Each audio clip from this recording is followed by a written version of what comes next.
Deuteronomio capítulo 23. Aquí sigue Moisés dando el discurso o los discursos que ha estado dando al pueblo de Israel justo antes de entrar a la tierra prometida. Hemos comentado que algunas de estas leyes ya las habían dado al pueblo. El Señor ya se las había dado a Moisés. Moisés está realmente como un tremendo hombre de Dios, sabiendo que no puede cruzar al otro lado, porque el Señor ya le dijo que se iba a morir de este lado y no iba a entrar a la tierra prometida. Pero de todas maneras Moisés está haciendo su labor, está hablándole al pueblo, animando al pueblo para que entre con fe, que tengan fe de tomar la tierra que el Señor les ha prometido, pero también de que no se olviden de los mandamientos de Dios. Y algunas de estas cosas son un tanto repetitivas, aunque de pronto vemos nosotros cosas que antes no habíamos visto. Entendamos que esta es la ley que había en aquel entonces. Algunas cosas nos van a parecer a nosotros un poquito chocantes, porque culturalmente no estamos en la cultura que esta gente estaba en este momento, y además porque el cristianismo ha abierto barreras impresionantes que eran desde el principio en el plan de Dios. Y continúa entonces Moisés hablándonos en el versículo 1 del capítulo 23. No entrará en la congregación de Jehová el que tenga magullado los testículos o amputado su miembro viril. Ahora, la congregación de Jehová, cuanto más cercana estaba la persona al ministerio, más exclusivo era. Los gentiles, que eran todos aquellos que no eran judíos, no les era permitido entrar en el templo, porque si entraba, incluso había letreros que decían justamente fuera del atrio de los gentiles, decía, hasta aquí pueden llegar los gentiles, el que de aquí en adelante entre de los gentiles morirá, o sea, lo mataban. Entonces, después del atrio de los gentiles, donde la gente que quería ir al templo, era lo más cerca que podía estar, estaba el atrio de las mujeres, y después del atrio de las mujeres estaba el atrio de los hombres.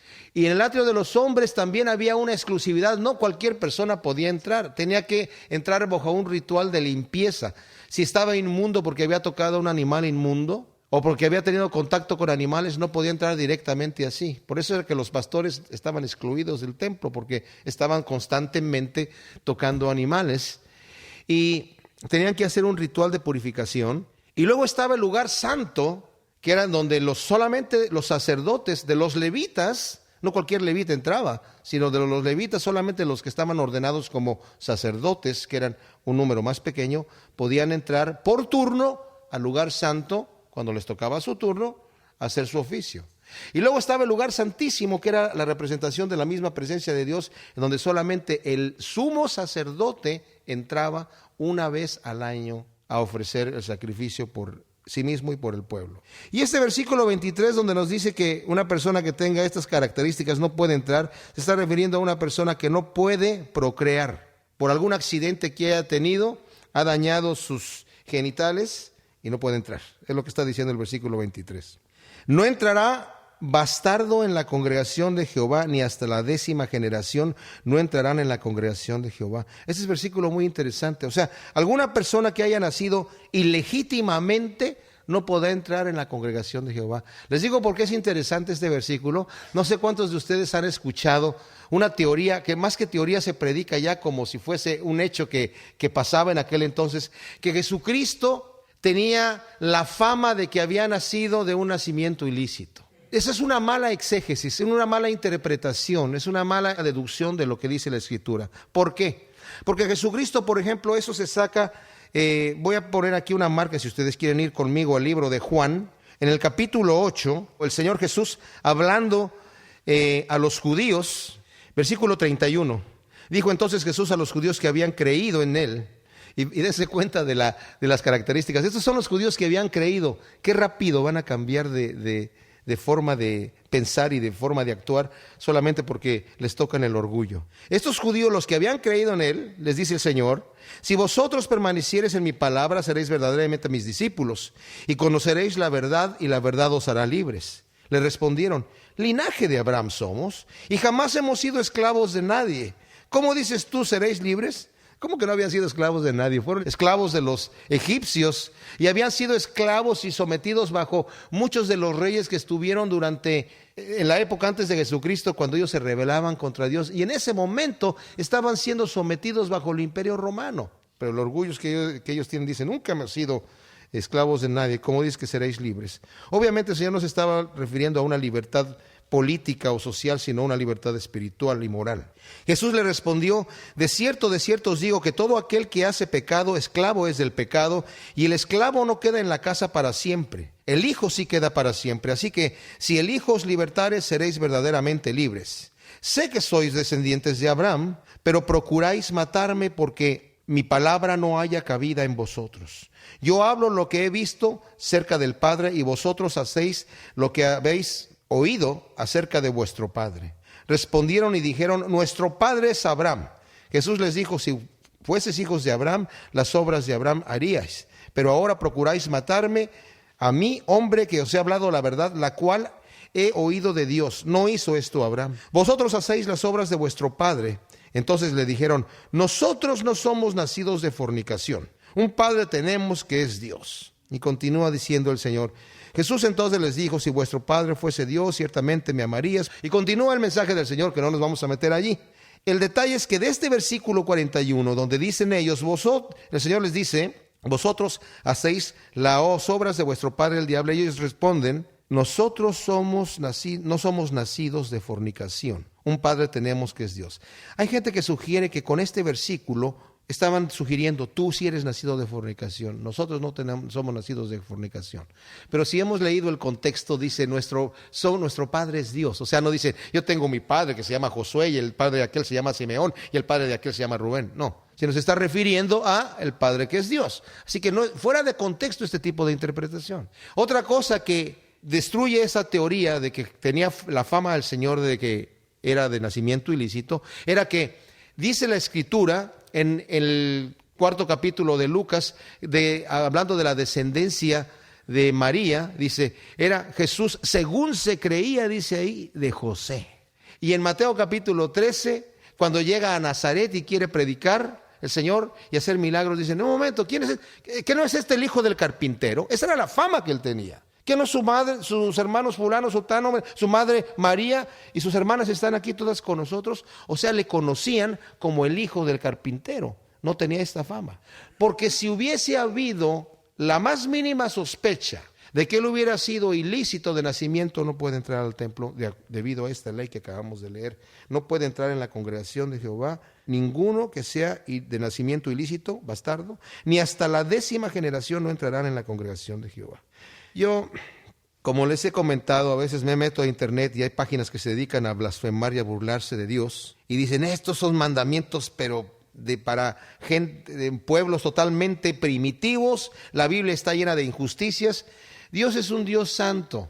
Y yo creo que lo que Dios estaba haciendo aquí, con esto, era guardando al pueblo en algo moral. ¿Se imaginan la vergüenza para una madre que su hijo no puede entrar en la congregación de Dios porque fue ilícito? Para la abuela, después para la bisabuela, después para la tatarabuela, hasta donde viva, van a decir: porque fulanita de tal cometió este acto, porque fornicó, porque se prostituyó, yo no puedo entrar en la congregación del Señor.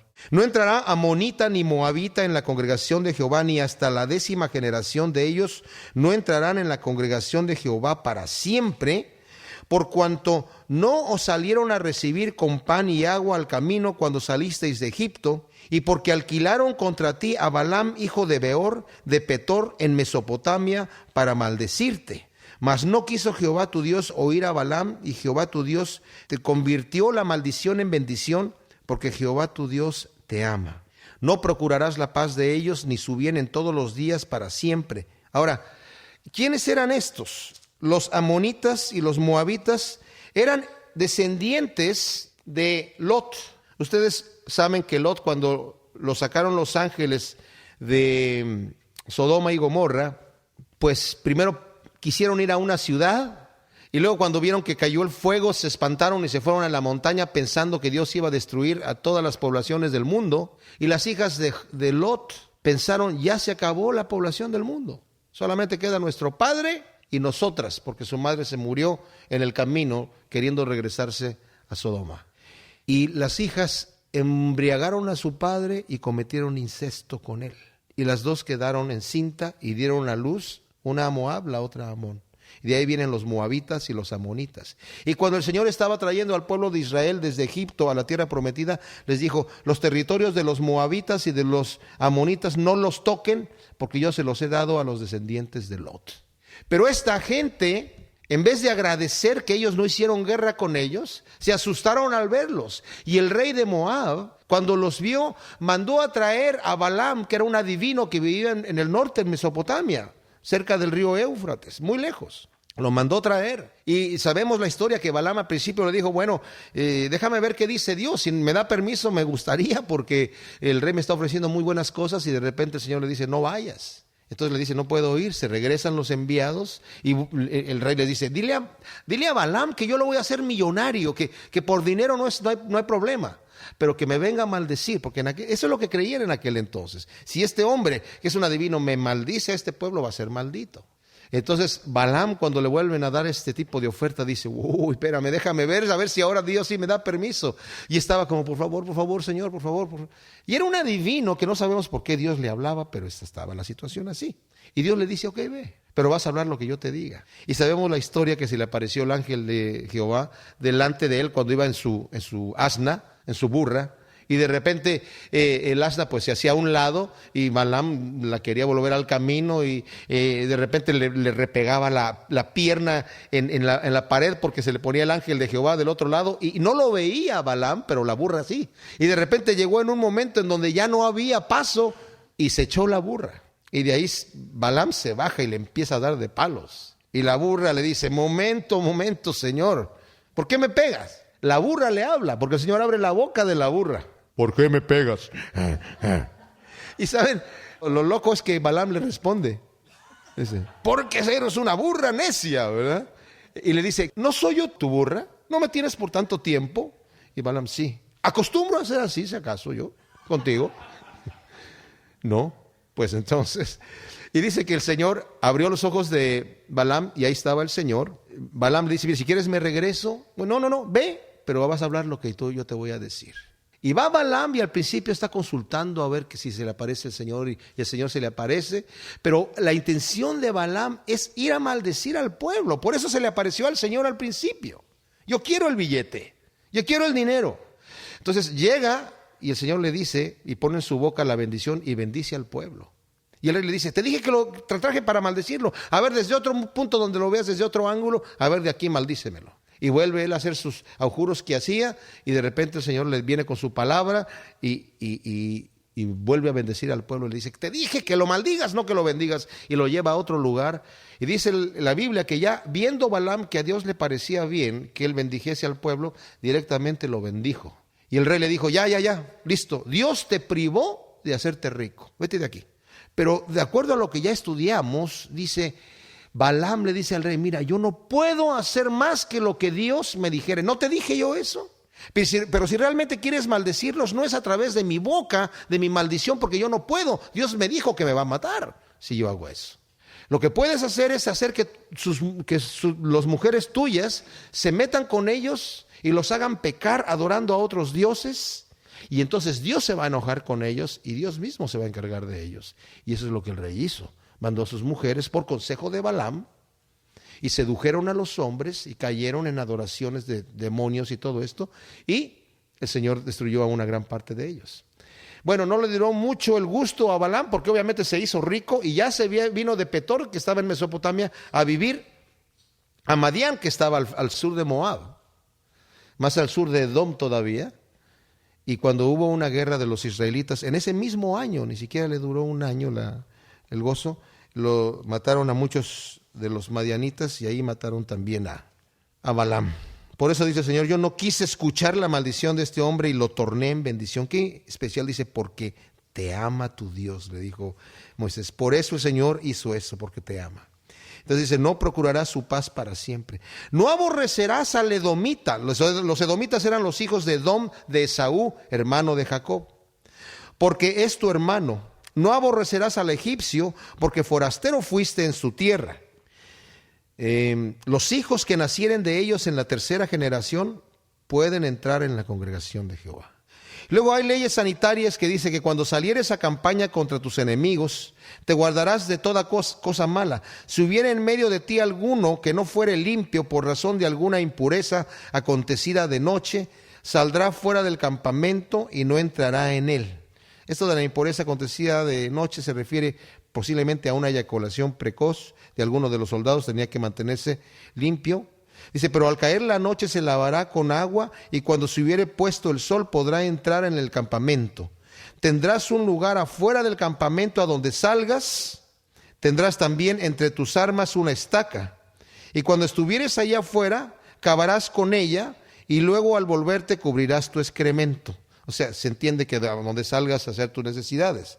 Va a haber un lugar afuera del campamento y cuando vayas a hacer tu necesidad tienes que hacer un hoyo. Ahí haces y después lo cubres con tierra. Qué especial, ¿no? Dice, porque Jehová tu Dios anda en medio de tu campamento para librarte y para entregarte a tus enemigos delante de ti. Pero por tanto, tu campamento ha de ser santo para que Él no vea en ti cosa inmunda y se vuelva de en pos de ti.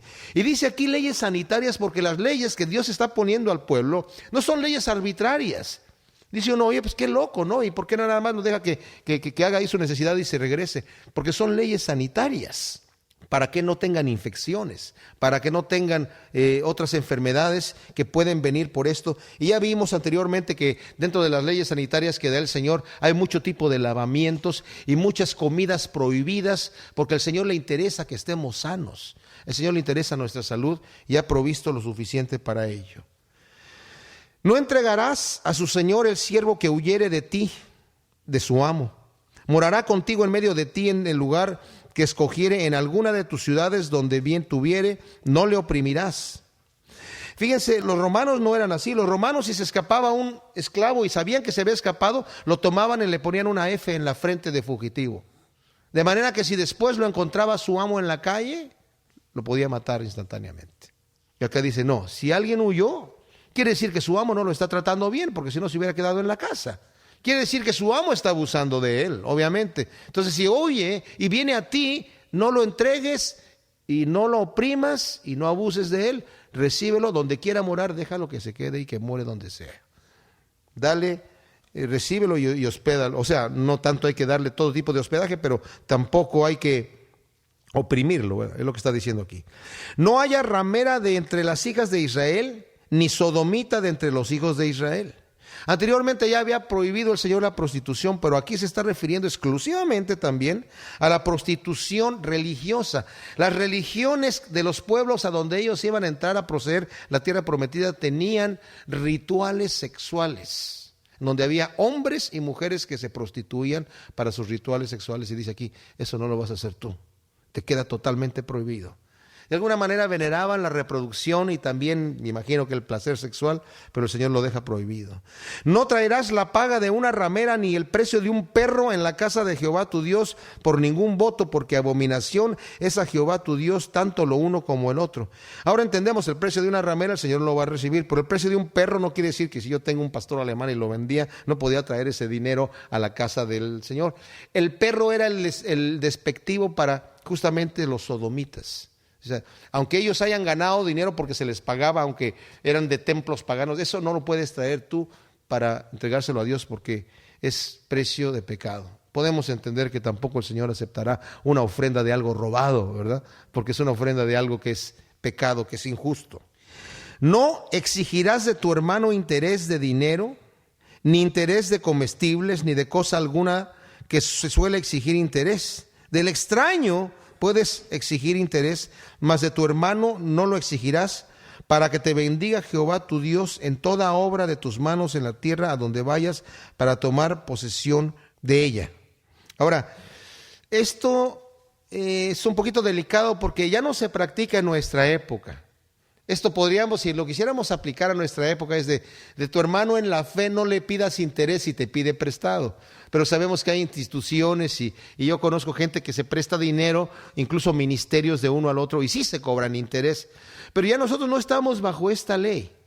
De hecho, el Señor nos ha librado completamente de la ley. Dije anteriormente que eran excluidos de la congregación de Jehová mucha gente. Y la forma en la que habían puesto los judíos el templo, de que los hombres tenían como acceso más directo a Dios que las mujeres que las tenían afuera, ahora ya no es así. Dice Pablo que a través de Cristo Jesús, Él en su muerte rompió el velo, quitó las divisiones que había. Y en Cristo, dice Pablo, no hay hombre y no hay mujer, todos tenemos el mismo acceso al Señor. Y así como el sumo sacerdote era el único que podía entrar al lugar santísimo, que era la representación de la presencia de Dios, nosotros podemos entrar a través de la muerte de Cristo Jesús y por la fe en Cristo Jesús, ya no al lugar santísimo, representación del lugar de la presencia de Dios, sino a la misma presencia de Dios. Cuando nosotros nos arrodillamos a orar con un corazón contrito y quebrantado, nuestras oraciones llegan directamente a la presencia de Dios. No es que Dios haya bajado su estándar de santidad. Lo que pasa es que Cristo pagó el precio para que nosotros podamos entrar allí. Qué bendice. Y esto yo creo que el Señor lo está dando para que veamos qué inaccesible es Dios para el hombre pecador. Y el Señor lo hacía de esa manera, para que supiéramos qué inaccesible. Pero también vemos aquí en las leyes, el espíritu de la ley es, tú tienes que tener cuidado de tu hermano. Del extraño tal vez puedes hacer negocio y puedes hacer esto, pero con tu hermano tienes que hacer las cosas de frente como si fueses tú mismo. Tienes que, cuando tenga necesidad, préstale, no le cobres interés. Y yo creo que es muy bonito entre cristianos decir, bueno, tienes ayuda, aquí está, mira, cuando puedas me lo devuelves. Si yo puedo ayudarte, aquí está, no me tienes que pagar interés. Yo creo que todavía, aunque no estamos bajo la ley, el espíritu de este mandamiento todavía debería perseverar. Cuando haces voto a Jehová, tu Dios, no tardes en pagarlo, porque ciertamente lo demandará Jehová, tu Dios, de ti, y te será pecado. O sea, si tú no pagas lo que prometes a Dios, aquí está hablando de un voto voluntario. Que yo le diga al Señor, Señor, yo voy a hacer esto y te prometo, ¿verdad? Y si no lo pagas, va a ser en ti pecado. Dice, mas cuando te abstengas de prometer, no habrá en ti pecado. O sea, si tú no prometes nada, no tienes que cumplir nada. Pero si has prometido algo al Señor, lo vas a tener que cumplir. Pero lo que hubiere salido de tus labios lo guardarás y lo cumplirás conforme a lo que prometiste a Jehová tu Dios, pagando la ofrenda voluntaria que prometiste con tu boca. Y ahora yo creo que esto tiene mucho que ver con que a veces pensamos, bueno, si yo le prometo algo a Dios es porque voy a ganarme el favor de Dios. Y no necesitamos ganarnos el favor de Dios con nada. Señor, si tú haces esto por mí, yo te prometo que voy a hacer esto otro. No tenemos que andarle haciendo ese tipo de promesas al Señor, porque el Señor sí las toma en cuenta. Y necesitamos cumplirlas. Al Señor no le vamos no lo vamos a sobornar de ninguna manera. Cuando entres en la viña de tu prójimo, podrás comer uvas hasta saciarte, mas no podrás poner en tu cesto. Cuando entres a la mies de tu prójimo, podrás arrancar espigas con tu mano, mas no aplicarás la hoz a la mies de tu prójimo. Y esta era una cosa muy bonita que había en aquella época. O sea, si la persona pasaba y tenía hambre y estaba en medio de un sembradío de cualquier cosa, de una viña, podía cortar las uvas que quisiera y comérselas, agarrar las espigas que quisiera y comérselas, pero no podía llevarse nada a su casa. Y esto era también para el pobre y para el extranjero. Cualquier persona que tuviera hambre podía llegar a un lugar donde hubiera fruta, donde hubiera cualquier tipo de comida y lo podía comer, pero sin llevárselo.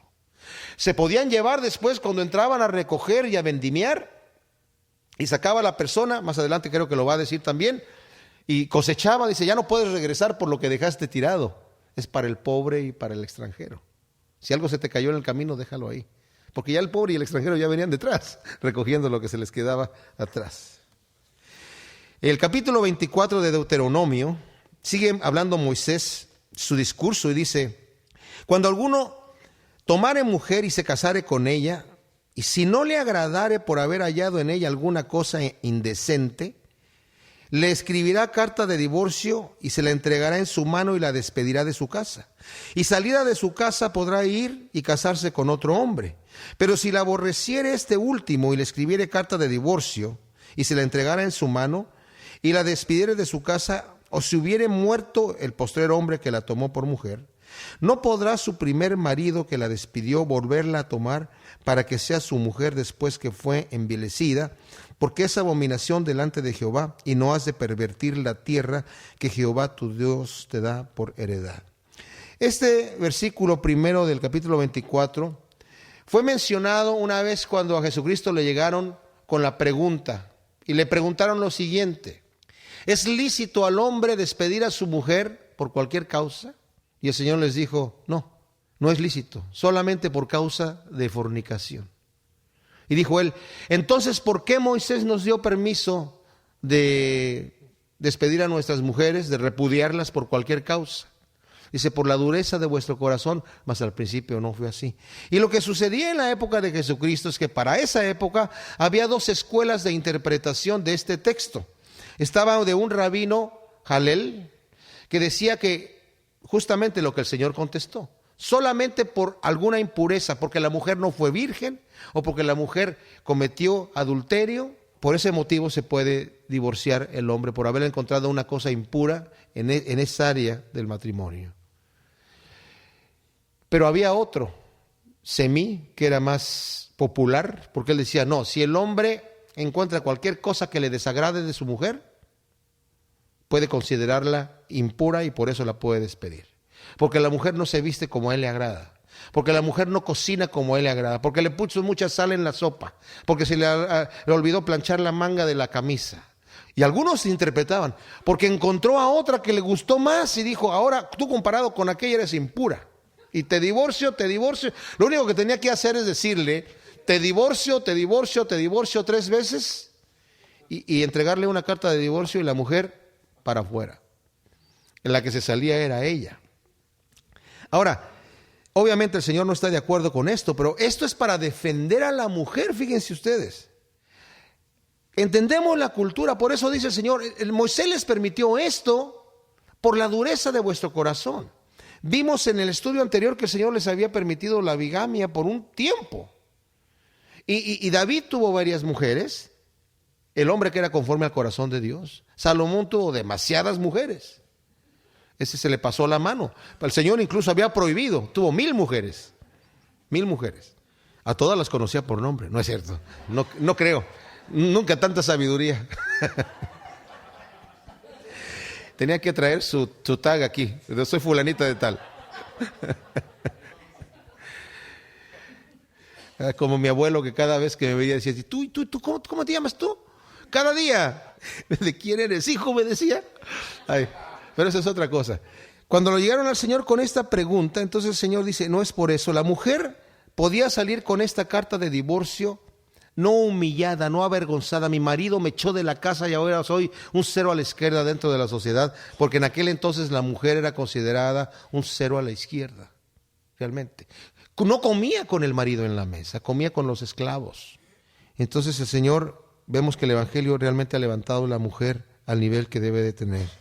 Pero dice, con esa carta ella puede salir con el rostro en alto y casarse con otro hombre. Lo interesante aquí es que acabamos de leer que dice, ahora, si el segundo marido que la toma se muere, o el segundo que la tomó la despide también, a lo mejor realmente sí no sabe cocinar muy bien.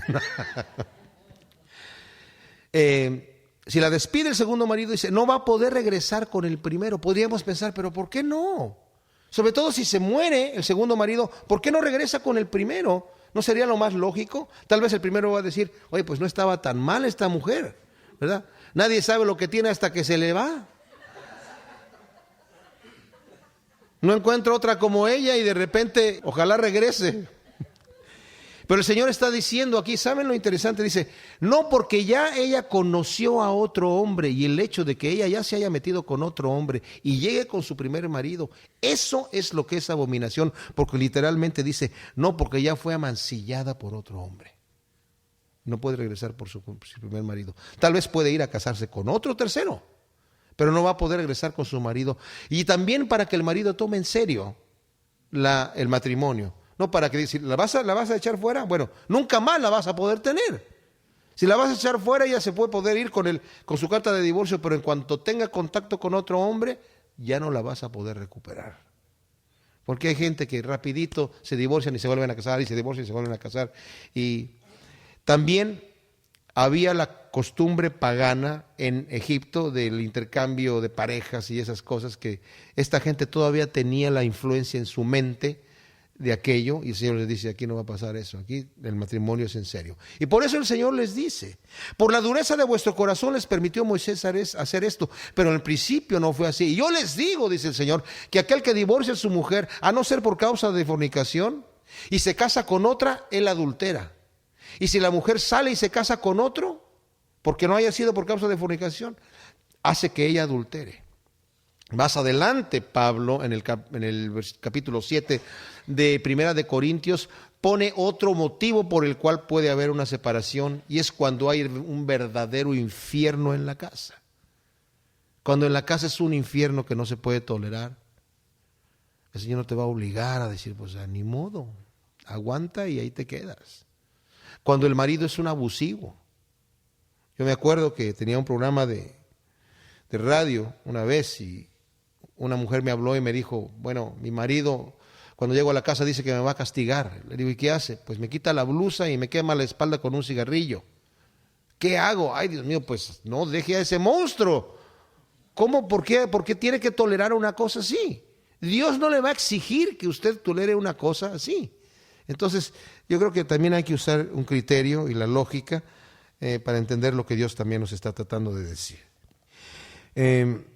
Cuando alguno fuere recién casado, no saldrá a la guerra, ni en ninguna cosa se le ocupará. Libre estará en su casa por 1 año para alegrar a la mujer que tomó. Qué bonito, ¿no? No tomarás en prenda la muela del molino, ni la de abajo ni la de arriba, porque sería tomar en prenda la vida del hombre. O sea, es su trabajo, se dedica. Si vas a tomar el molino, es parte de lo que él necesita para vivir. Y si tomas en prenda de algo que te debe o que tú le prestaste, la muela del molino lo dejas sin manera de trabajar, sin manera de seguir moliendo, porque obviamente que la piedra de molino es para alguien que se dedica a moler para una comunidad, o para sí mismo también puede ser. Cuando fuere hallado alguno que hubiere hurtado a uno de sus hermanos, los hijos de Israel, y le hubiese esclavizado o le hubiere vendido, morirá el tal ladrón y quitarás el mal de en medio de ti. En los países donde hay mucho secuestro, yo les digo una cosa, mis amados, si el gobierno pusiese este tipo de castigo, tomamos aquí a unos secuestradores, muerte. No hay ninguna otra cosa más que muerte, se acaban los secuestros, rapidito. Se acaban los secuestros. En el momento que se sepa quién es, se hace la investigación, lo tomaste para venderlo, para sacarle dinero, para robar, para perjudicarlo, lo secuestraste para eso, muerte, se acaba. Y por eso dice aquí, y quitarás el mal de en medio de ti. Pero los científicos sociales dicen, no, hay que tratarlos bien, hay que llevarlos a lugares en donde se puedan reformar, centros de reformación. Ya no prisión, que es una palabra políticamente incorrecta, ya no cárcel, no, centros de rehabilitación social, para que ellos puedan reinstalarse y reintegrarse a la sociedad. Hay que enseñarles cosas que hacer, y mientras le estamos enseñando, hay que pagarles para que valoren su trabajo. Hay que aplaudirles. Pobrecitos, están desnutridos, hay que traerles médico. No tienen dónde correr, hay que ponerles gimnasio, hay que ponerles deportes, televisión a color, mejor de plasma, no, que mejor de plasma, mejor LCD ya en este momento, si no se van a sentir rechazados y dejados de la tecnología. Ay, Dios santo. Y tienen internet, es impresionante. No. Es un club, como dije en el estudio anterior. Entonces ahí no se va a quitar el mal de en medio de nosotros nunca. En cuanto a la plaga de la lepra, ten cuidado de observar diligentemente y hacer según todo lo que os enseñaren los sacerdotes levitas, según yo les he mandado, así cuidaréis de hacer. Acuérdate de lo que hizo Jehová tu Dios a María en el camino después que salisteis de Egipto. O sea, ¿qué pasó ahí? Pues que María empezó a murmurar en contra de Aarón.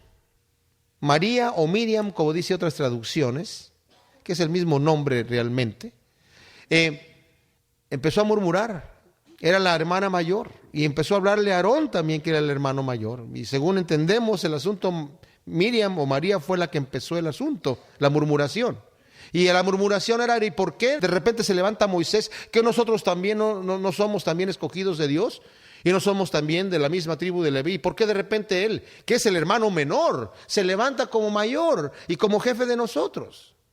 Y tal vez María estaba pensando, pues si yo me acuerdo cuando era chiquitito, yo fui el que lo andaba cuidando en la cesta que hizo mi mamá y la puso en el río Nilo para a ver qué iba a pasar. Y yo fui el que cuando la tomó la hija de Faraón, le dije a la hija de Faraón, quiere que se lo lleve a una nodriza para que le dé de comer, y se lo llevó otra vez a la mamá.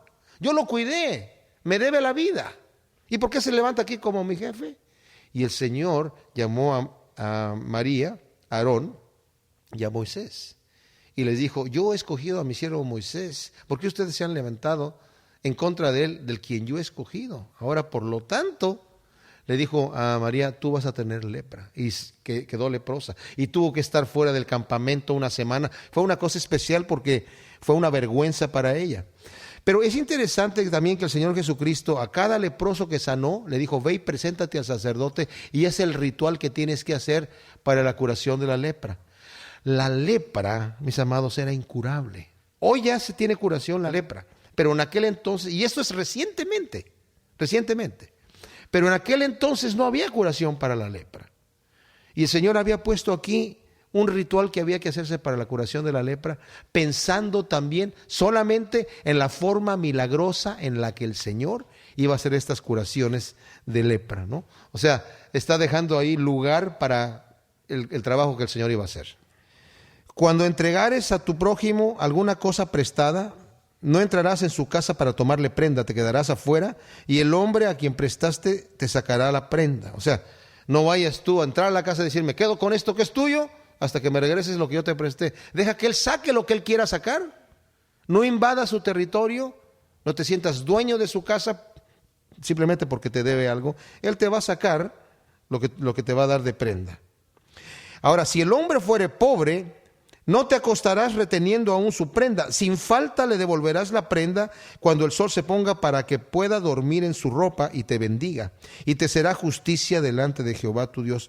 Y lo que sucede aquí es que normalmente el pobre, la única prenda que tenía era su capa.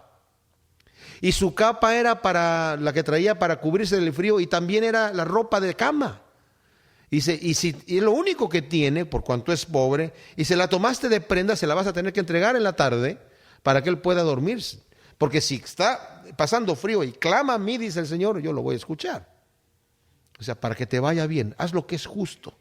Dios te va a bendecir si haces esto que es justo. No oprimirás al jornalero pobre y menesteroso, ya sea de tus hermanos o de los extranjeros que habitan en tu tierra dentro de tus ciudades. En su día le darás el jornal, y no se pondrá el sol sin dárselo, pues es pobre y con él sustenta su vida, para que no clame contra ti a Jehová y sea en ti pecado. O sea, esta persona vive de día en día, diario le tienes que estar pagando su salario porque es pobre y come cada día de lo que tú le vas a pagar. Y si le retienes el jornal, él va a clamar a Dios y te va a ser contado en ti como pecado. Santiago habla de los ricos, que dicen que han retenido el jornal de los jornaleros para hacerse ricos, que han retenido el pago de sus peones que están trabajando en su hacienda para hacerse ricos o para invertir o para comprarse lo que quieran, para lo que sea, y el Señor los toma como un pecado grande, dice, porque ellos van a clavar a mí y a ti se te va a contar como pecado. Los padres no morirán por los hijos, ni los hijos por los padres. Cada uno morirá por su pecado.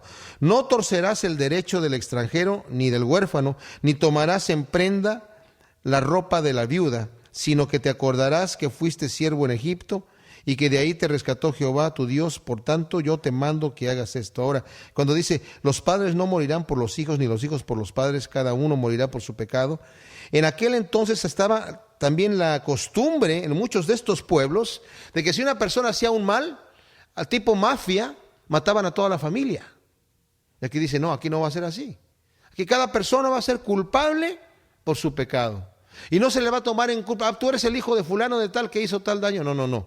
Cada hombre va a ser culpable de su pecado y no morirá uno por el otro. Ni el hijo por el padre, ni el padre por el hijo. Sino cada quien es... Y bueno, lo de los huérfanos y las viudas también es algo parecido a lo de no torcer el derecho del extranjero ni del huérfano, ni tomar prenda de la ropa de la viuda. Es todavía un poco más fuerte que lo de los pobres. Dice, te vas a acordar que fuiste siervo en Egipto y de ahí te rescató Jehová tu Dios, por tanto yo te mando que hagas esto. O sea, vemos que para la mente de estas gentes, lo que el Señor aquí les está mandando son leyes muy diferentes a lo que ellos estaban acostumbrados. Podemos pensar nosotros que son muy rudimentarias para lo que Cristo ha enseñado, porque Cristo también dice, oísteis que fue dicho, mas yo os digo esto. Y pareciera que el Señor nos está llevando a una cosa mayor. Oísteis que fue dicho, una de las cosas que fueron dichos correctamente, el que mate a alguien es culpable de homicidio, Esa no es una interpretación fuera de lo normal, ni lógica, está en lo correcto de lo que dice la Escritura. Pero dice, mas yo te digo que el que aborrece a su hermano ya es homicida. El Señor nos lleva a otro nivel en donde vemos que realmente la intención de Dios al entregar la ley era que examinásemos nosotros nuestro corazón. Y el principio que les está diciendo aquí el Señor acerca de los esclavos, fíjense acerca de los egipcios. Ustedes fueron a Egipto, así que ahora los egipcios los trataron a ustedes bien. Al final Faraón los trató mal, pero al principio los recibieron bien. Y habitaron en la tierra de Gosén, que es lo mejor de la tierra de Egipto, por causa de que José era el segundo de Faraón, y los llevó allí.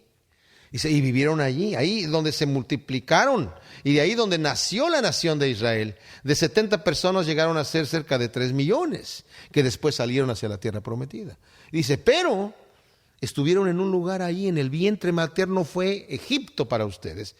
Entonces acuérdense de eso, y por eso al egipcio lo vas a tratar bien. Y lo voy a poder recibir yo también.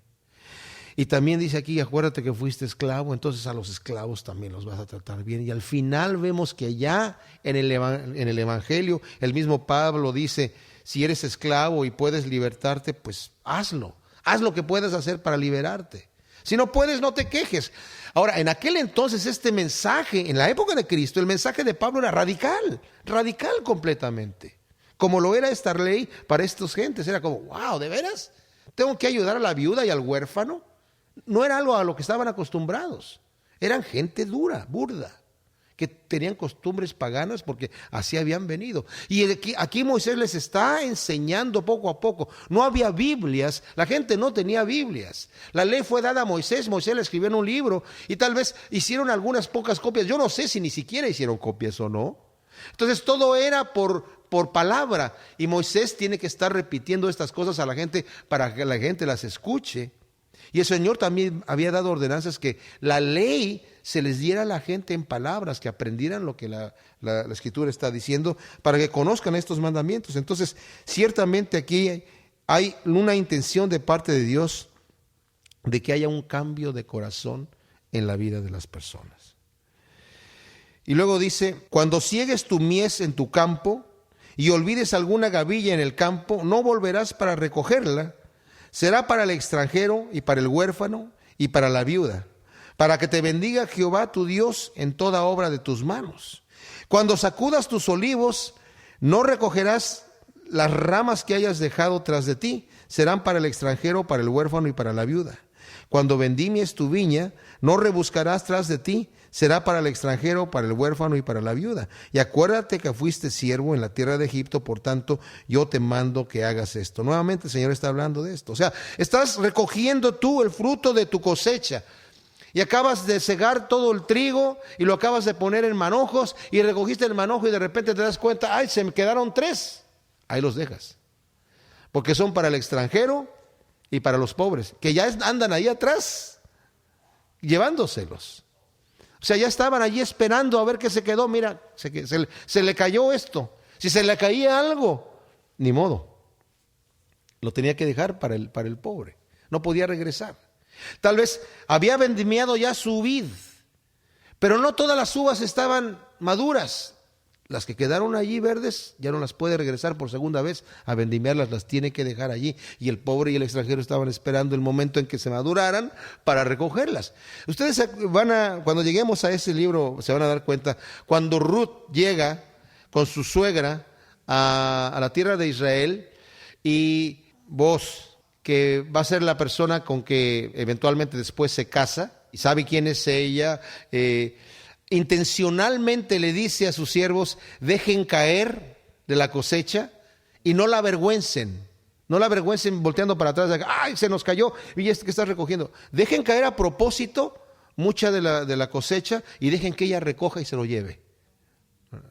Y basado en esta ley, y qué bonito, ¿no? Es una actitud de amor muy bonita de parte de vos para Ruth, y yo creo que por ahí la conquistó. Gracias, Señor, te damos por tu palabra. Realmente qué hermoso es cuando estudiamos aún la ley, Señor, que era para aquellos tiempos. Vemos, como dice Pablo, ciertamente que la ley es buena, es justa, es santa, es pura. Y vemos la bendición que hay en estudiar en estas cosas que podrían ser un tanto cuanto tediosas, Señor, pero vemos a la vez la sabiduría y el espíritu que hay detrás de todo lo que tú has ordenado, Señor. Y te pedimos que nos ayudes a entenderlo para poner por obra en nuestro corazón, Señor, las cosas que tú nos muestras y que tú nos enseñas. En el nombre de Cristo Jesús. Amén.